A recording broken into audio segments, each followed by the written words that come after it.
Tonight, I wanted to revisit the situational awareness situation. We've had several good trainings on this, and most recently from Richard Casper, I believe it was last month. I want to add a few thoughts and some resources, so grab a pen and paper and save these slides for future reference. Slide 2.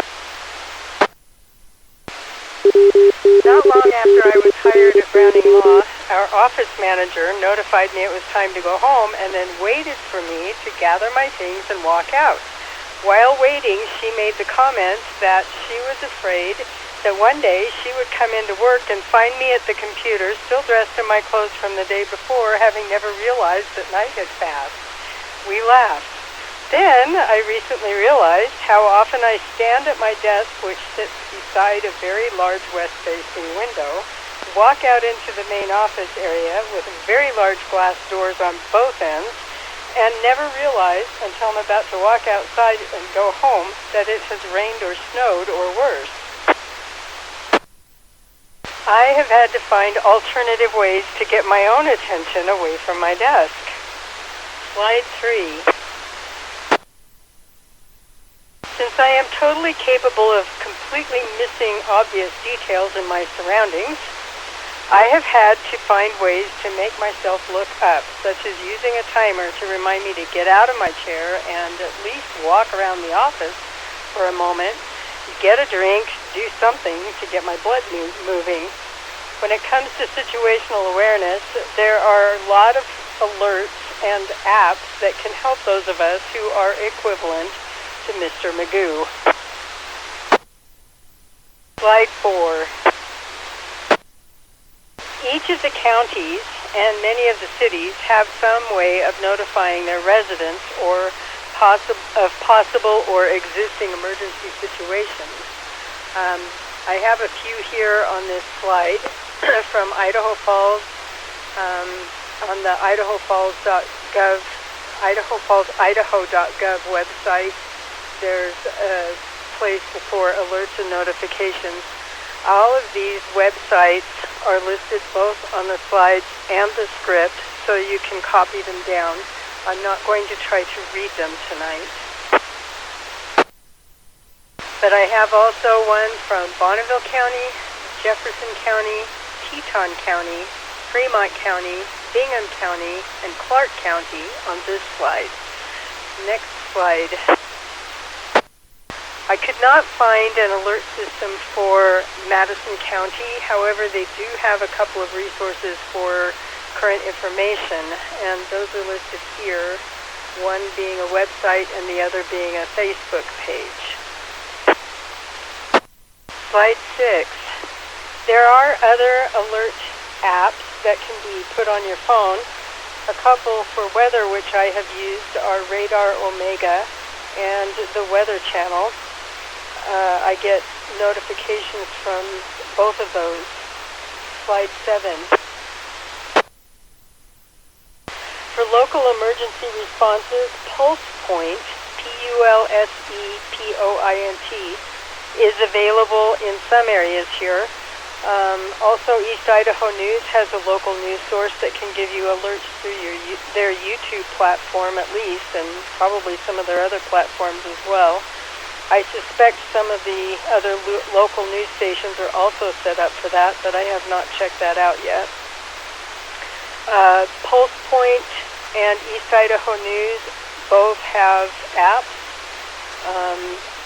but I think it's the YouTube channel that I was getting the alerts from. I could be wrong on that. I get alerts from a lot of things. Slide 8. Another helpful app which I have found while researching for this training is the FEMA app, and it's on the FEMA.gov site. Many of these apps are also available on Google Play. I do not know what is available on the iPhone equivalent, but most of them can be found or linked on their websites. Slide 9. Today at lunch, I realized that a fire had been burning in one of our steaks in the early hours of the morning, and I had had no idea. I have many stories about myself which have served to prove the point to me and those who know me very well just how focused and clueless I can be. I won't plague you with more of them, but I strongly suggest that if this is an affliction for you as well, make use of the apps. Check out a few headlines each day. Turn on notifications. They work like alarm clocks do. Don't just bury yourself in your own world while the neighborhood around you burns down. This has not been a complete list, and I would love to know about any other resources you have found. So come now with your call signs. KB7HTH. HTH, go ahead. Yes, Marilyn, really good thing. One thing that KB7ITU brought up to us in our stake and area is that Watch Duty app, which talks about fires and stuff, and you can set parameters so that, like I have mine set for Fremont and Madison County, but you can go a little wider area, and it keeps you updated on fires and so forth. Thank you for that. I was looking for one of the ones that had been recommended for fires, and I couldn't find the link, so I appreciate that. Any others? None heard. I will now then turn the time back over to Steve, KB7IT. Oh, I'm wrong, Steve. Anyway, back to Steve. Thank you. Bye-bye. Thanks, Marilyn. Thanks for all you do. You kind of caught me off guard, too, because I was going to say something. Something that I've noticed in the past couple months, actually even longer than that, and that's that when we do have something that happens, such as a fire, there's very, very, very little, if any, communication or anybody setting up anything on it, the 2-meter or the 8.8 repeater. You know, we have this fad that's running through. It's not designed or put together to warn anybody. You can put stuff out there, but you're putting it into the wind because people don't check that, and it's not reliable, and people, well, we just don't use it yet until it has a purpose. But the amateur radio, getting on the radio, if you're doing a situation awareness net or something where you are involved in supporting a fire or anything else that happens to potentially have problems, the people need to be alerted, especially the ERC people. Get on the net, and theoretically everybody on this net should be able to stand up a situational awareness net. And if you're uncomfortable doing that, do it until somebody comes on the line, and then turn it over to them. And you can turn it over till you find somebody that is willing and has the capabilities of doing that. And then there's some other things we need to follow, and that's that we need to have a scribe for incoming information, a scribe for outgoing information, so that we don't get things all mixed up or muttered or forget about them. And we need obviously to have a radio operator. And that radio operator probably needs to be changed out every couple of hours, just so you don't get brain fog. And I've been there and done that. So, and then you can switch people in and out, and things will go much easier on everybody. And but don't be afraid to pick up the microphone.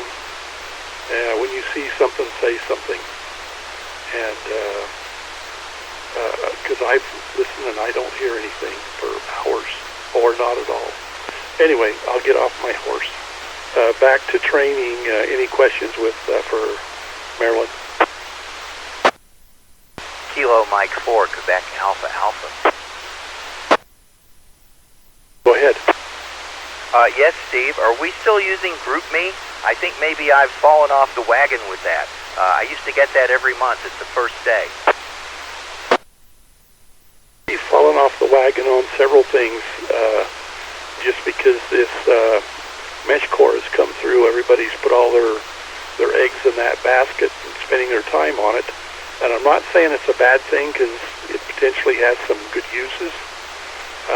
But right now, the main tool is still amateur radio, And if you want to send messages or pictures or locations, GroupMe is the tool to do it. But GroupMe and the radio are the things we need to plan on and count on. That works. This KC7IHB, did that help you? Yes, Steve. I apparently just need to go in and reactivate GroupMe. And of course, I always look for that message on the first day of the month. And I think MeshCore will be, but it's still experimental, as you say. Thanks a lot, KM4QAA. Yeah, thanks for the question. Any other questions? KB7HTH. Go ahead, HTH. So we probably don't want to forget, or actually we should remember to remember our friends that are on GMRS, which is another tool for us. Over. I totally agree with you. However, if you're, as I've advertised for years, ever since GRMS became a thing, GRMS doesn't carry very far. It's pretty much kind of a local thing, and neither the county nor the church typically use GRMS, FRS, MeshCore, MeshTastic, or other things. There needs to be an individual who has the capability of doing both that passes that traffic forward. And I know there are many stakes that have just GRMS, and they still need to have an amateur radio operator capable of passing that message forward, because we just don't have the infrastructure to support those other technologies. Did that help you any? Roger, roger.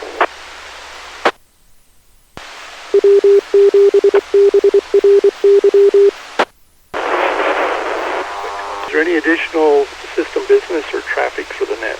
If there's so, please come now. Just a quick comment from earlier. I think I doubled with you. Okay, I could just barely hear that. Could you repeat that again, please? Sorry, this is KF7CVT. I'm fighting a cold, so I'm trying to remember to put my microphone closer to my mouth. But just a quick comment earlier. I think I doubled with you, so it got missed. But you mentioned anybody on this net theoretically should be able to stand up an InfoNet for a situation. Are there any resources on the ERC site or past trainings that have talked about that? Because that's kind of an unfamiliar concept to me. Yes, there are, and we have done net control operator training. And maybe we can do something about that. Maybe have to go through the list of training that we have, and maybe that can be presented again. But we actually had a different evenings that we had people come and learn how to put one together. They're really very simple once you understand what it is that you need to do. The problem is you need to learn that, and perhaps we can have some training on that in the future. What area do you live in? I'm in Thornton, so I'm in the Rexburg region. I am a net control operator, so doing nets in general isn't necessarily the challenge for me anyway. It's mostly just what constitutes what's expected with that particular style of net. Yeah, well, basically, you need to sit down for a minute and just write it out.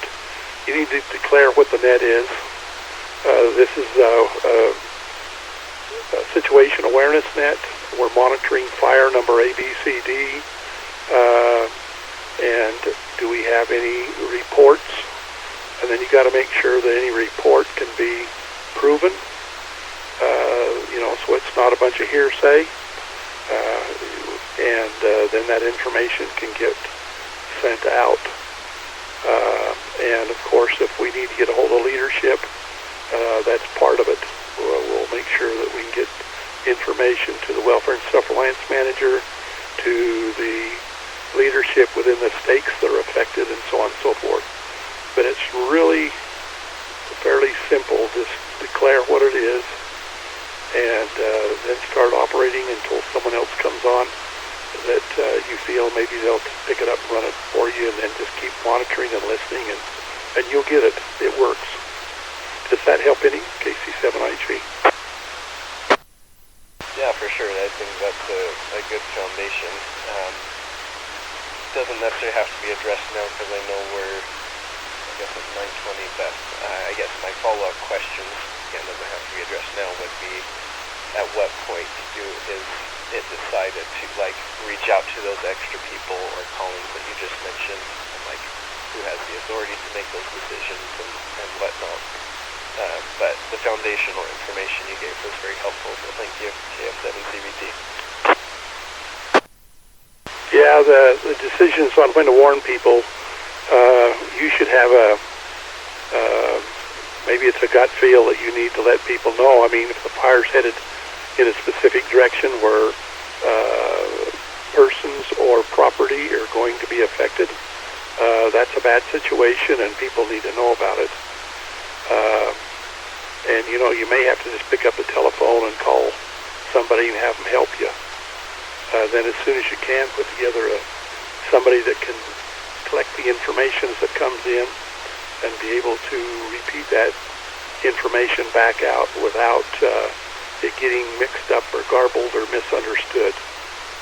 It's really hard for a net control operator to put information out and then receive more information and then put more information out. It really gets garbled in your head, at least in my head.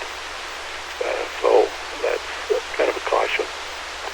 Okay, this is KC7IHB. Do we have any other comments? Okay, hearing none. I'd like to thank everybody for your participation this evening. The Emergency Response Communications Net is now closed. All stations are released. This is KC7IHB. I'm located in Idaho, and this frequency is now clear for normal communications.